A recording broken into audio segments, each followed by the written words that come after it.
What if I told you that incorporating some mobility movements into your daily schedule could completely change your life? Because it's true. You can do them in the morning, you can do them in the evening, and you will feel so much better in your body. I promise. Try it out. For this practice, make sure that you have a space, maybe a yoga mat on the floor, and also something like a yoga strap like I have here. You can also just use a towel or a belt, something that you can grip between your hands to help you out a little bit with some shoulder moves. We're going to come to a comfortable seat and then just start to make some big circles here. Do not think too much about this. I'm going to start in one direction, chest coming forward and reaching back, hands on the knees, and then a couple in the other direction. Just let your head and neck move around, starting to take a few deeper breaths here. And then we'll come back all the way upright and just start to move into some seated cat-cows. As you exhale, feel the belly pulling back behind you like there is a strap around it. And then as you inhale, press the chest forward, let your throat open and your head fall back. Take a couple of those, exhaling as you round and inhaling as you come forward.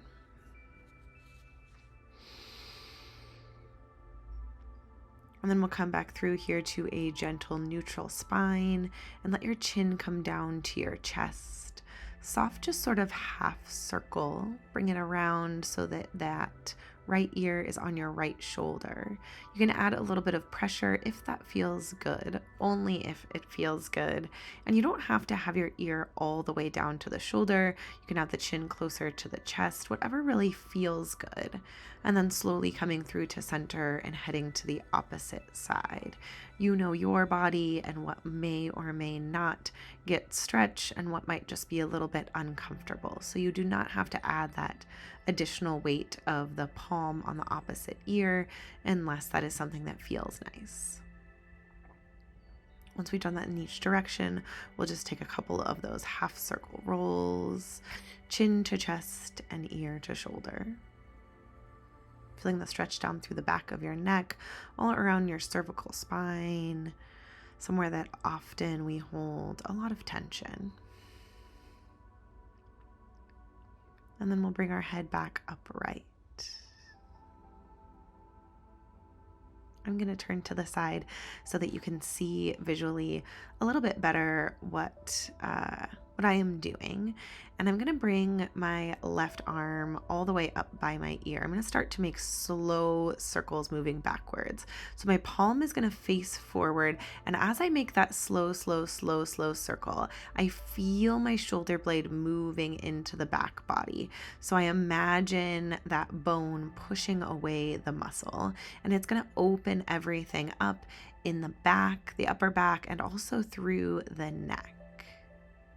Your circle might not be as big, it might be bigger than mine, but just remembering to keep that palm facing forward. We're going to do 3 slow circles on each side.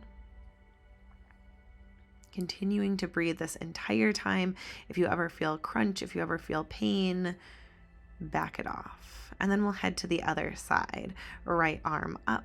And if you started on the right, that is completely fine. Just make sure that you do both sides with all of these exercises. Big slow circles around. Sometimes I like to take a look over my shoulder on that direction, both before the exercise and after, just to see how much mobility I got. I often can look a lot further after just doing a couple of these circles because those muscles are not as tense and not as tight.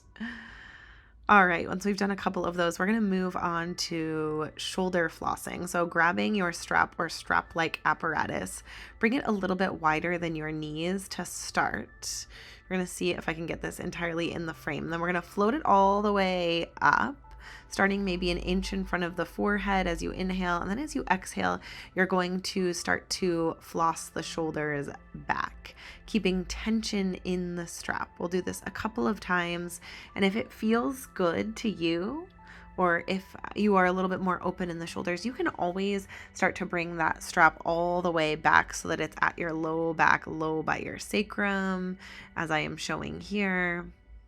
And then as you inhale, bring that strap back upright so that it's about 1 inch in front of your forehead. And if that is just way too much, you can find more length here in the strap, bringing more of it in between your hands. And you do not have to go all the way so that your palms are at your low back. That is certainly optional.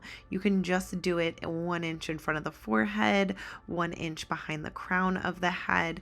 You choose how large this shape should be and what works in your body.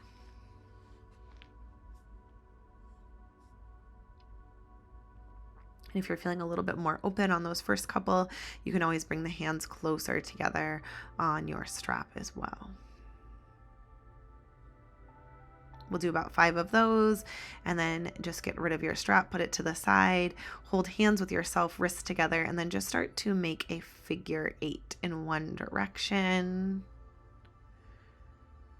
Maybe 10 or so times, and then reverse direction, which always feels a little bit funny. But yeah, just working all of that out of the wrists, continuing to breathe. I tend to hold my breath when I am shoulder flossing, as you might find that you do as well. And then taking a seat, bring the palms back behind you, all 10 fingertips facing towards the side walls. And we're just going to start windshield wipering the legs, letting those knees drop side to side. And this feels super good in the hips. Just imagining the ball of the femur kind of moving around in the socket. Inhales as those knees come upright through to center, and then exhale as they cross down to one side or the other.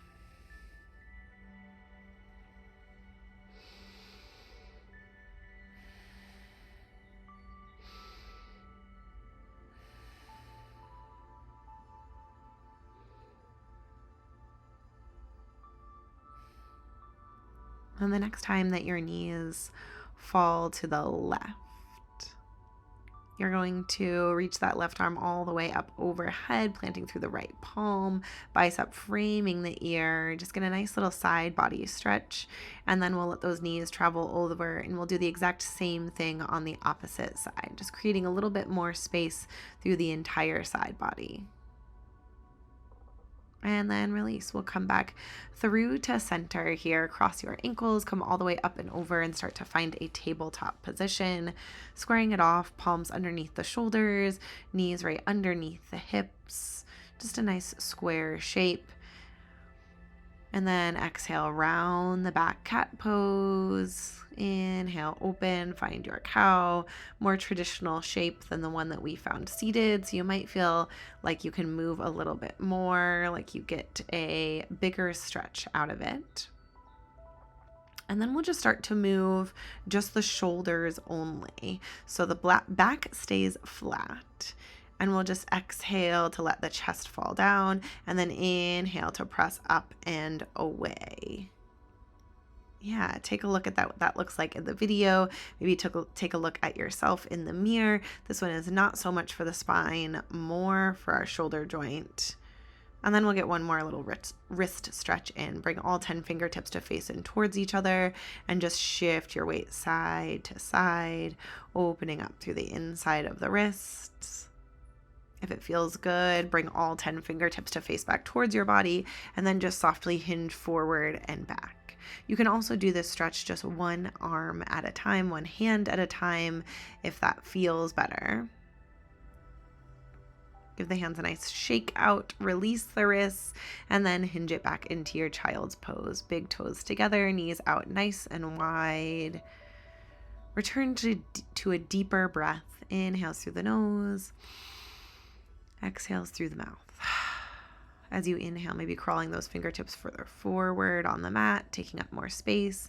And as you exhale, maybe even sinking those hips a little bit deeper towards the heels. This in and of itself is such a great stretch.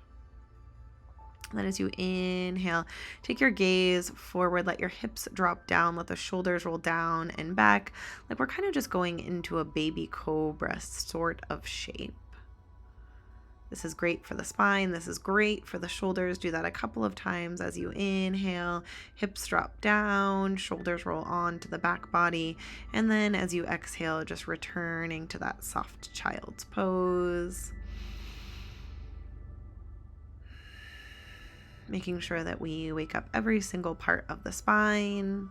And then walk those fingertips all the way back to the toes, back, back, back, and start to lengthen them.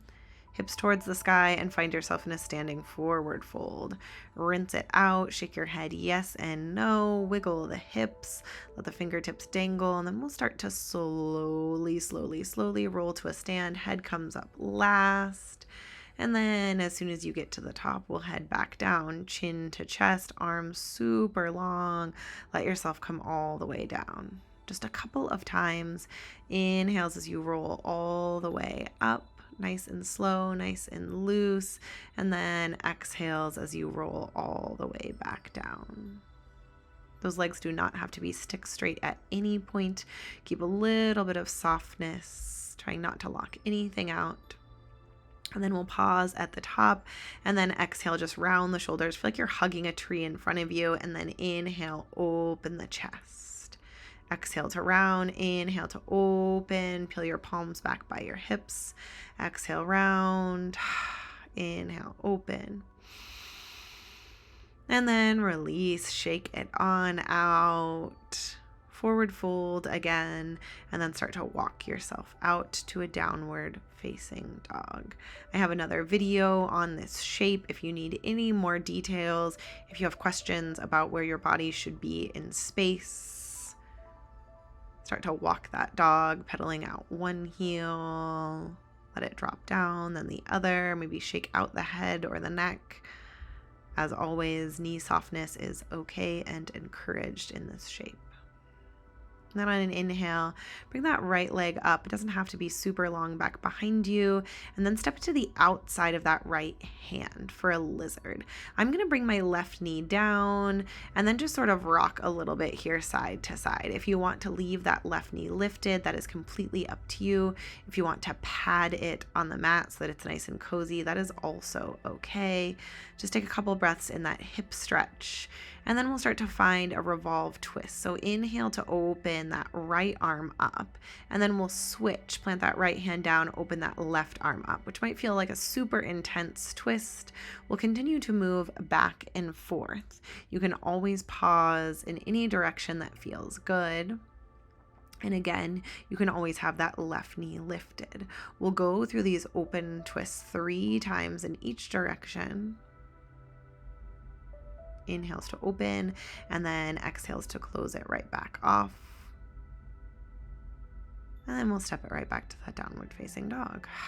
Other side.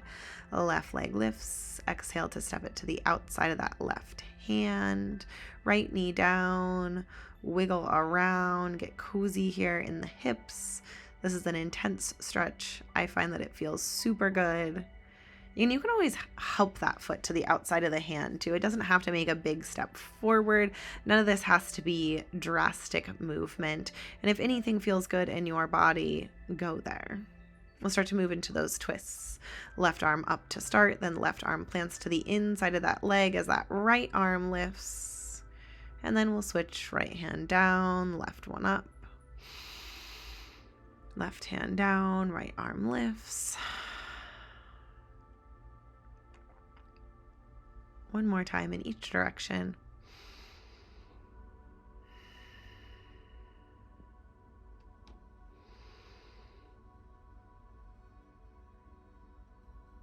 And then we'll release, plant those hands back down, lift that right knee up, and then hop it to the outside of that right hand. And we're going to settle into our low squat. You can always bring the feet as wide as they want to be so that you can find space here. Ideally, the entire foot is planted. So we want to try to avoid our heels being raised. And maybe that means that you sit significantly higher, and maybe that means that those feet are a lot wider. As much as you can, no one is perfect, particularly me in this shape. This is a little bit of a love-hate pose for me. We want to flatten the back as much as possible and press those insides of the arms against the thighs to open them. So nice. Once you're done, bring those hands back behind you and softly take a seat as gently as you can. We're going to float that left leg up to a tabletop and cross your right ankle over. Reach through that shape that you've made for the back of the hamstring, keeping the head, neck, and shoulders grounded, and just kind of roll around a little bit here. So feel the massage of the sacrum, maybe making some circles. The tighter that you hug in towards your body, the more intense the feeling might be in your hips. Point and flex the toes a couple of times, get out any creaks in the ankle, and then maybe pause in this hip stretch for just a couple of breaths. An additional move is to use the inside of the leg to brace against the outside of your right elbow so that you press that right knee further away from your body and get a deeper stretch. And then we'll release that left leg long, hug that right knee into your chest, and we'll start to make circles that get bigger with each one. So we're going to make 5 circles. The first one is pretty tiny. The last one is going to be pretty big. And then we'll make 5 going the opposite direction. Little tiny circle, then a tiny bit bigger, a tiny bit bigger, a little bit bigger. Our last and 5th circle will be as large as we can make with that knee to the ceiling. And we'll give it one more little hug into the chest and softly release. This time you're going to cross that left ankle over the right one, finding that laying down figure 4 stretch. You can always find this seated too if that feels better on your body.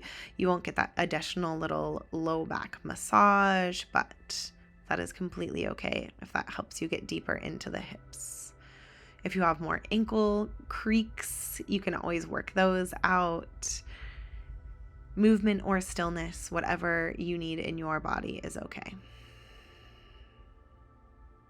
Know that one side might be a little bit tighter than the other, especially in our hips. So just be gentle with yourself. Hopefully doing this exercise a few times, maybe getting a regular routine with it, will get those hips feeling a little bit more open. And we'll bring that right leg long, hug that left knee in, and do those 5 circles, spiraling larger as you go. Doesn't matter which direction that you start in, as long as you do both of them. So not putting too much pressure on it, not thinking about it all that much. Just make sure you do the same amount going each way.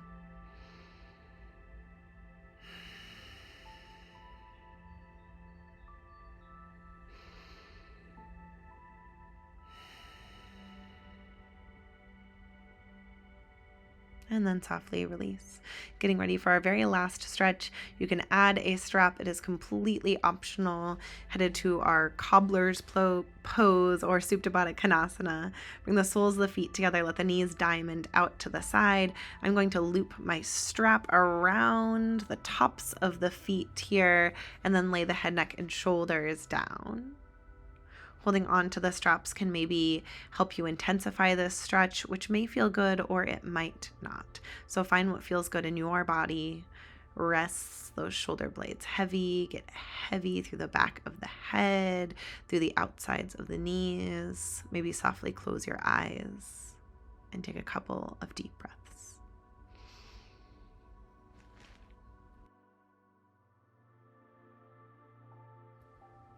Thank you so much for watching. I hope that you learned something. Please remember to like and subscribe.